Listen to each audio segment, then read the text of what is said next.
Os brasileiros já têm sentido no bolso aí o alerta do Fundo Monetário Internacional sobre a questão da inflação. O aumento nos preços não tem dado tréguas aqui à população. A gente compra menos, mas parece que o produto está cada vez mais caro. Esse, por exemplo, é o caso da carne vermelha. Em todos os noticiários, em tudo que você lê por aí, as pessoas estão diminuindo a compra da carne vermelha, mas a carne vermelha não para de subir. A projeção da inflação já subiu 27 vezes consecutivas e o acumulado no período de 2 meses já atingiu 10,25%. É o valor mais alto em 5 anos. Ontem, numa entrevista nos Estados Unidos, o ministro da Economia, Paulo Guedes, afirmou que a alta dos preços é algo generalizado em todo o mundo e que no Brasil a elevação dos valores de alimentos e energia responde por metade das taxas do país. Fernando Tupan, 27 vezes consecutivas? É considerável, hein? Pois é, Paulo Caetano, nós vivemos aqui num momento muito difícil. O Índice Nacional de Preços ao Consumidor Amplo, IPCA, que mede a inflação das famílias, deve fechar o ano com alta acumulada de 8,59, Paulo Caetano. É a 27ª elevação consecutiva da projeção. E a inflação prevista é de 0,08 ponto percentual maior do que na última semana, quando o índice ficou em 8,51. A meta de inflação de 2021, perseguida pelo Banco Central, é de 3,5, com intervalo de tolerância de 1,5 ponto percentual para mais ou para menos. Mas para 2022, a estimativa da inflação subiu para 4,17, ante os 4,14 registrados na semana passada. É a 12ª alta seguida, Paulo Caetano. E eu vou te falar uma coisa, ontem à tarde eu fui no supermercado comprar uma carninha, sabe por quanto eu achei o colchão mole aqui? R$65, Paulo Caetano. O filé mignon a R$105. Alguma coisa está errada. O preço do quilo do frango, do peito do frango, eu achei a R$16 o quilo. Kim Rafael, a que se atribui essa questão da inflação reiteradas vezes subindo no país? Olha, o Paulo Guedes aí nessa mesma ocasião ele já disse que um dos casos que faz com que a inflação ela aumente aí é a questão da energia, até por conta da crise hídrica que nós estamos vivendo também e dos alimentos. Mas como ele realmente falou, é generalizado, infelizmente não é só um país ou outro, é todo mundo, decorrente aí da pandemia, infelizmente, novamente nós estamos batendo nessa mesma tecla, justamente para nós, para entendermos, nós temos que trazer um contexto, né? E tá difícil mesmo.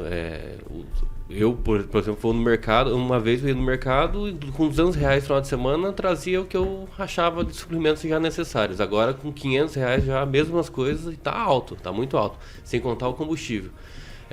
O combustível, inclusive, em comparação aos Estados Unidos do ano passado para esse ano, houve um aumento de 50%. Então, para você ver como é que é no mundo todo, todas as coisas estão caras e a inflação pegou todo mundo. Ô Luiz Neto, você acha que essa inflação, os preços altos, eles são decorrentes, qual é o culpado? Por exemplo, você acha que tem a instabilidade política, as questões dos discursos, as coisas que o presidente Bolsonaro faz e fala, e também a falta de clareza fiscal contribuem ou não? É só coisa do mundo todo, resquícios da pandemia, da onde é que vem isso? Não é só isso, né, Paulo? A gente passou por um momento muito difícil no nosso país nos últimos anos, né? Responsabilizar o atual governo em 3 anos de mandato por algo que já vem se estendendo no país por mais de 8 anos, né? Por 8 anos, na verdade, porque a gente tem que ser sincero, o governo Lula não foi ruim como o governo Dilma, né? O governo Dilma foi um governo muito turbulento, de muitos problemas, e o que levou, né, a uma série de situações que vieram à tona após a Operação Lava Jato, enfim, uma série de situações que veio à tona nesse período. Mas o que eu queria dizer, Paulo, é que tudo isso contribui. A gente sabe que a política externa que rege o mundo, ela contribui para essa crise. A gente veio num momento muito complicado, a inflação já estava correndo solta.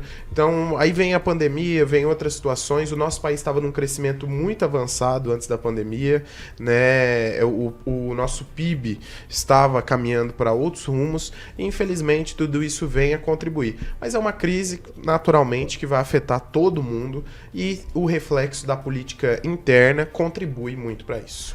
Rigon, você concorda com o Neto? Não concordo. Os números refletem como cada país tratou a pandemia, se comportou, enfrentou a pandemia. Então, por isso que na frente do Brasil, na lista do Trading Economics, que é de Portugal, o Brasil aparece em 24º lugar, mas a projeção da OCDE é para o Brasil ocupar o 3º lugar. Na América Latina, o Brasil já é o primeiro, em inflação só perde para a Argentina. Mas a tendência, essa projeção, é ficar em 3º lugar no mundo. Né? Hoje nós estamos atrás do Butão. Butão tem metade da inflação do Brasil, o que reforça aquela tese. Além de todo esse problema de enfrentamento, também o fato do Brasil ter sérios problemas com o Ministério da Economia. Quantas promessas não foram feitas? Vocês lembram, no primeiro ano, nós vamos fazer 1 bilhão só com privatização. Quanto fizeram? Nada. Pelo contrário, foi criado recentemente mais uma estatal. Então, o Brasil, infelizmente, não está nos trilhos. Pamela Bussolini. Paulo, eu acho engraçado e temerário a gente comparar o Brasil a outros países que interferem na economia artificialmente. Então, basta a gente olhar para a nossa situação e olhar para a situação dos nossos vizinhos. Será que as pessoas preferem morar no Brasil, agora pagando um preço lógico mais alto pelos alimentos, ou estar em outros países aqui vizinhos onde não tem alimentos, né? Essa interferência artificial na economia pode ficar bonitinho ali nos dados, mas os resultados dela mais tarde são muito graves, né? A gente cansa de ver o pessoal aí nos sinais com um cartazinho falando: vim da Venezuela, preciso de ajuda para sobreviver e me alimentar. Agora, tirando isso, a gente tem que considerar esse momento difícil que o mundo vem atravessando. Se nós olharmos para a Inglaterra, por exemplo, lá os preços não estão altos. Lá falta alimentos nas prateleiras dos supermercados, está faltando combustível. E isso é um reflexo que está no mundo todo. O dólar sobe, tem a questão da nossa situação climática, né? A gente passou por uma crise hídrica grave.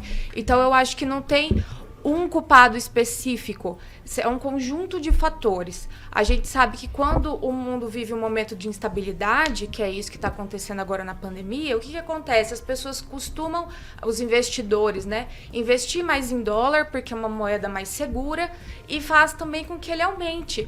Então, culpar uma pessoa ou outra, ou um fator só, eu acho muito raso, e a gente não pode usar dessas situações para ficar perseguindo uma ou outra figura. A gente tem que ter uma análise geral do quadro até para colaborar com o debate público e como sair dessa crise.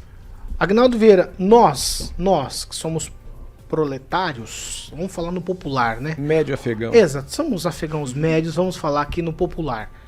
O povo quer chegar no supermercado e conseguir, no mínimo, comprar aquilo que vai levar a alimentação para eles, um pouquinho talvez de diversão com aquela carninha, aquele negocinho, mas não tá dando para fazer mais, Agnaldo. E aí? Em verdade, o brasileiro, a média, né, faz muito tempo que sobrevive impressionante. Uma família com um salário mínimo, e às vezes desse salário mínimo tem que pagar aluguel ainda e sobreviver, né?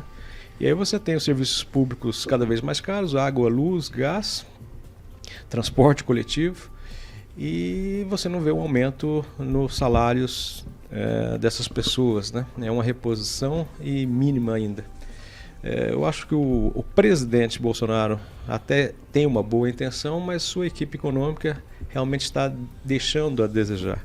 Colocar a culpa na pandemia, em tudo que aconteceu, relativamente é fácil, porque aí você se desobriga da obrigação de gerir bem a cidade, o estado, o país. Então a gente precisa de pessoas capacitadas para que na hora do problema venha com a solução. E você espera isso dos economistas, de pessoas que fazem investimentos lá fora, que sabem, né? Ó, vamos investir nisso ou naquilo né? Vamos se preocupar ou com a educação, fazer um projeto a longo prazo, mas a equipe econômica do atual governo é fraca no sentido que você não vê uma movimentação, né? Então esperamos que essas pessoas façam alguma coisa. O presidente até tenta, mas a sua equipe realmente é muito fraca e eu não vejo a médio prazo uma mudança na economia do país.